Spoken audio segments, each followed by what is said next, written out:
I'm Munir Sheikh. And I'm Philip Cross, School of Public Policy in Alberta. We are quite pleased to release a paper today which deals with Canada's middle class, and our objective in releasing the paper is to get a much better understanding of what the middle class is, what its issues are, because we haven't been able to find that yet. Politicians everywhere, like talking about the middle class, because it seems to be the case that we all think we are middle class and they are trying to help us all out. However, to really understand what the middle class challenges are, we need to be a bit more precise as to who we are focusing upon. The most common definition of middle class uses the middle three quintiles, the middle 60% of the income distribution in Canada. And if you use that definition of the middle class, qualifying for the middle class, you have to earn about $25,000. Conversely, you become upper income, you become a member of the highest 20% in our society when you earn comparatively little as $88,000. So what we've seen is that the income earned by the lower income quintile has been pretty steady over time. The middle income quintile, their incomes have risen in absolute terms, but they haven't kept up with the rate of growth of the high income earners. So what we see is a shrinkage of the relative size of the middle income quintiles and an increase in the higher income quintile. We broke down the occupational categories within the middle class into three broad categories. One would be the public sector earners,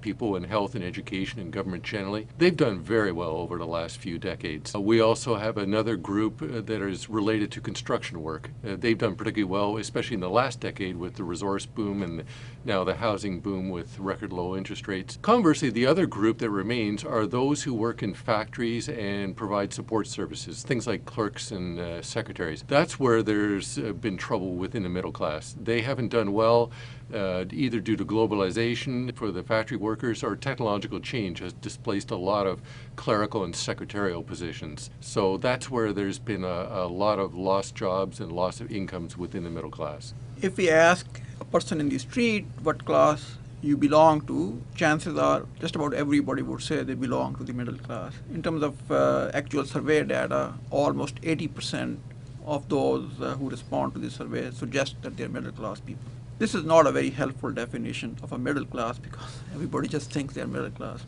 If you require somewhat more precision, there are many, many different ways of looking at the middle class. You have relative income, definitions, you have absolute income definitions, you have ownership of assets and wealth, middle class definitions based on occupation. So there's a variety of those definitions.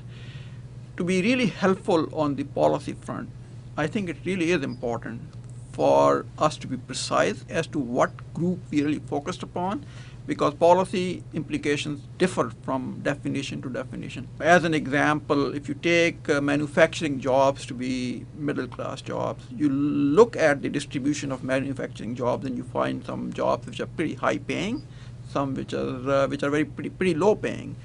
So if you just have a target of manufacturing, you're not really helping the middle class. You're going to be obviously helping out everybody. If you look at income distribution, you find that over the past 3 decades, governments have been helping the middle 3 quintiles by taking a bigger share of taxes from the high income group and reducing their share of transfer payments to the low income group. This raises fairly substantial policy issues, which are whether or not the 50-cent offset on the dollar in helping the middle class, is it enough? Is it too little? Is it too much?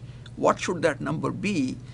And who should actually be providing support to the middle class? Is it the high income group through even paying more taxes, or is it the low income group through receiving even less transfers? So you need to really focus on those policy issues to have a view as to what an appropriate policy is. I think the biggest policy implication is that it's futile to aim broad-based policies at the middle class. If you try to help everyone, given that such a large segment of our society is middle class, if you try to help every member, who's going to pay for that? The middle class themselves. So you're just going to end up futilely taking money from the left pocket and putting it in the right. I think the real implication here is that we can help those people with below average skills, but we're going to have to target them specifically. Trying to help everybody isn't going to work. To read the paper for yourself, please go to policyschool.ca and click on publications.